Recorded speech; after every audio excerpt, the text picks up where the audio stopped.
భూమండలం మీద ఎదురు చూడాల్సిన కర్మ పట్టలేదు మానవుడికి. భూమండలం మీద ఎవరికి ఆ కర్మ పట్టలేదు. చక్కగా పంచభూతాల మీకు ఎప్పుడు అనుగ్రహం, మీకు ఏది కావాలంటే అది ఇవ్వడానికి రెడీగా ఉన్నారు. మీరు చేయవలసింది ఒక్కటే. ఇప్పుడు మనం నైవేద్యం పెట్టుకుంటాం, ఎవరు తింటారు?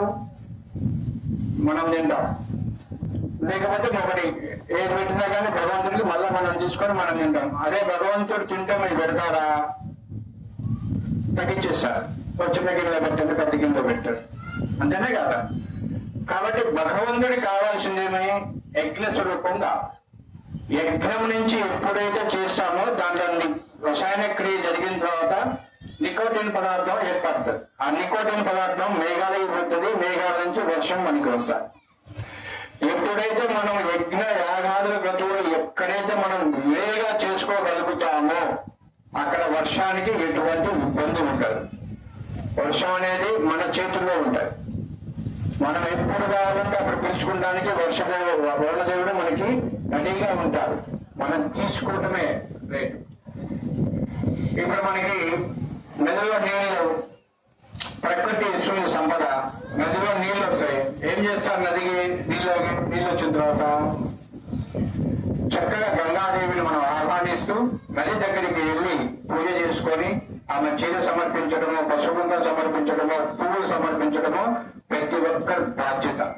మీరు ఎప్పుడైతే గంగామాతను మీరు ఎప్పుడైతే ప్రేమగా ఆహ్వానించి చేసుకున్నారో రెండోసారి ఆమె మళ్ళీ కూడా రావడానికి అవకాశం ఉంటుంది. మనం నీళ్ళు వచ్చినాయి నెలకొంటుంటా, అక్కడికి వెళ్ళి మనం పూజ చేసుకోవాలి, గంగామాతను ఆహ్వానించాలి. అమ్మ ఈ రకంగానే మాకు చిరస్థాయిగా ఇక్కడ నిలిచిపోవని మనం ఆమెకి చెప్పుకోవాలి. అప్పుడు చెప్పుకుంటే ఆమె నీళ్లు వస్తాయి. మనకి ఇప్పుడు వస్తుంది, మనం ఆహ్వానించము, ఏం చేయము, మనకి నీళ్లు కావాలంటే ఎవరిస్తారు. అట్లా వరుణదేవుడన్నా మనం ప్రేమగా చూసుకోవాలి, ఇట్లా గంగామయ్యనన్నా మనం ప్రేమగా చూసుకున్నప్పుడు అప్పుడు చక్కగా ఉంటుంది. జై శ్రీరామచంద్ర భగవానికి.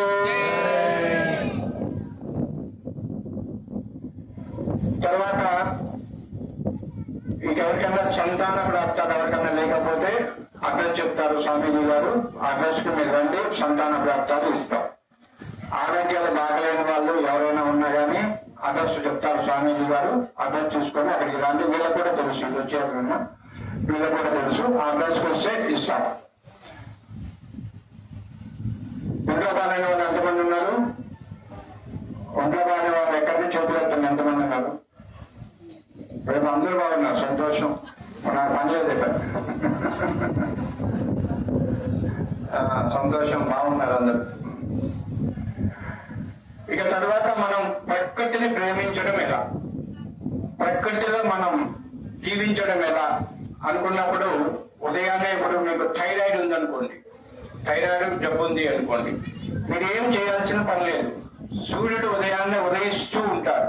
ఆ ఉదయిస్తున్నప్పుడు కిరణాలు 12 నిమిషాల పాటు మన కిరణాలు భూమండలం మీద హాయిగా వస్తాయి. ఆ కిరణాలు కింద మీరు తీసుకోగలిగితే కామెంట్లు కానీ, ఒంట్లో ఆరోగ్యం పొడవ ఉన్న కానీ, తర్వాత థైరాయిడ్ ప్రాబ్లం కానీ మీరు కంటిన్యూగా చేసుకుని